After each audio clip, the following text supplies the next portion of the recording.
আসসালামু আলাইকুম বন্ধুরা, কেমন আছেন আপনারা? আশা করছি আপনারা ভালো আছেন। আমিও ভালো আছি। আমি আজকে আইলাম বরপেটা জেলার জুনিয়া সমষ্টিতে করাইকুম নদী বান্ধার কাম হইতাছে। তাই আমি আপনাদেরকে রফি ব্লকে দেখাবার নিয়ে আইলাম। আজ থেকে 1 সপ্তাহ 10 দিন আগে সাউথ শালমারা সমষ্টিতে গেছিলাম। তো সাউথ শালমারা সমষ্টিতে ফকিরগঞ্জ এর নাম আছে, কিন্তু ইতিহাস হয়ে গেছে।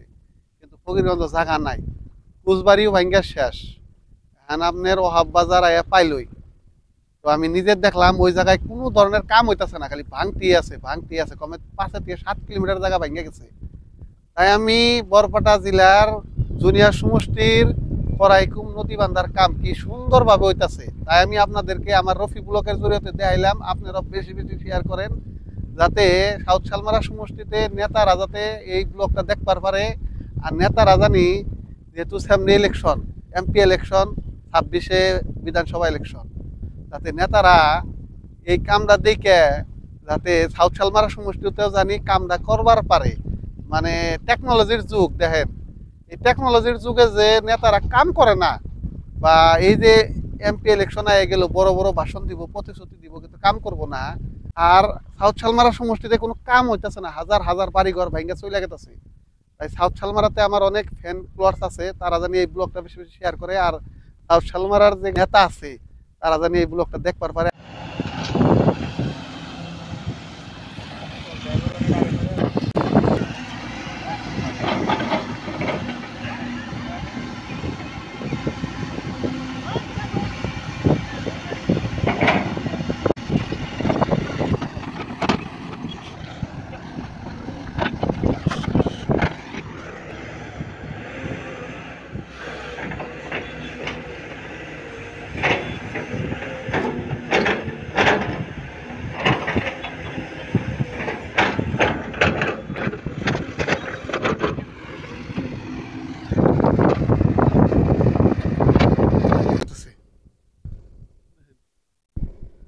ছয়টা করে এরকম ধরনের রিং বা নব বলে মানে শুনতাছি, 6টা করে হবো।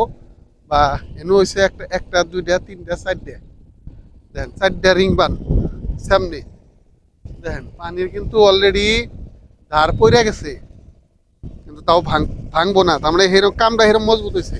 পানির অলরেডি ধার পড়ে গেছে, কিন্তু কামটা বহুত মজবুত হয়েছে।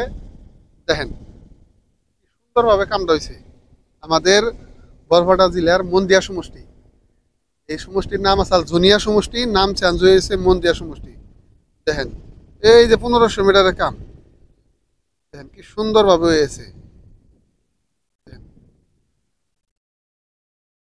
যারা যারা দ্রফি ব্লগ দেখতেছেন, বেশি বেশি শেয়ার করে ব্লেককে দেখাই দিবেন।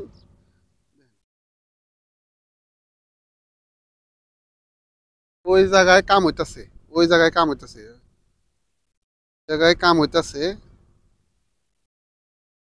তারপর দেনের আরো 210 মিটার কাম বাকি আছে, ওটা আলাদা একটা কোম্পানি করব। এই কামটার জন্য আমি ধন্যবাদ দিই ডক্টর হাফিজ রফিকুল ইসলাম জুনিয়র এমএলএ।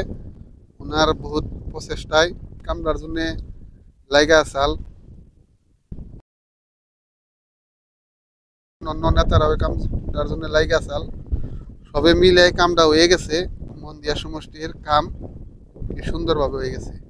সম্ভবত আর ভাঙবো না, কারণ খুব ভালোভাবে আমাদের জনিয়া সমষ্টিতে করাইকুম নদীর কাম হইতাছে। একই নদী, আজকে আপনি সাউথ শালমারাতে ব্রহ্মপুত্রে ভাঙ্গিয়া মানুষের বাড়ি ঘর 5-7 কিলোমিটারে হাজার হাজার বাড়ি ঘর মানুষ চলে গেছে ওই জায়গা থেকে।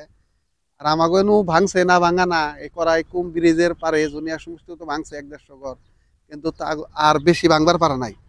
2022-এর মে মাসে জলসিঞ্চন বিভাগের মন্ত্রী সম্মানে পিজু সাজরিকা ডাঙ্গরে এই জায়গায় কয়ে গেছাল যে এই জায়গায় একটা পার্মানেন্ট কাম হবো।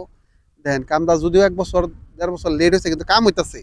1500 মিটার জায়গার কাম এত সুন্দরভাবে করতেছে। দেখেন দেখেন আমি রফি ব্লকের জরিয়তে আপনাদেরকে দেখাইতেছি। আমাদের জনিয়া সমষ্টিতে কিন্তু নেতা আছে, এই কামের জন্য আমি ধন্যবাদ দেই জনিয়া সমষ্টির বিধায়ক ডক্টর হাফিজ রফিকুল ইসলামকে। এই রফি ব্লগটা দেখছেন, বেশি বেশি শেয়ার করবেন। আর রফি ব্লগটা যারা যারা ফলো করেন নাই ফলো করবেন। আজকে আমি দেখাইলাম যে আমাদের বরপেটা জেলার জনিয়া সমষ্টি এখন নাম চেঞ্জ হয়ে কিন্তু মন্দিয়া সমষ্টি হয়েছে, কিন্তু এই জনিয়া সমষ্টিতে দেখেন কত সুন্দরভাবে নদী বান্ধার কাম হইতেছে। একই নদী সাউথ শালমারাতে, কিন্তু কাম হইতেছে না। তাই আমি রফি ব্লগের জরিয়াতে আপনাদের দেখাইলাম। যারা যারা ব্লগটা দেখতেছেন বেশি বেশি শেয়ার করবেন আর রফি ব্লগটা ফলো করে নেবেন। আজকে আমি দেখাইলাম ধুবড়ী জেলার দক্ষিণ শালমারা সমষ্টিতে নদী কিভাবে বাড়িঘর ভাঙ্গা নিছে আর জুনিয়ার সমষ্টিতে কিভাবে নদী বান্ধার কাম হইতে আছে।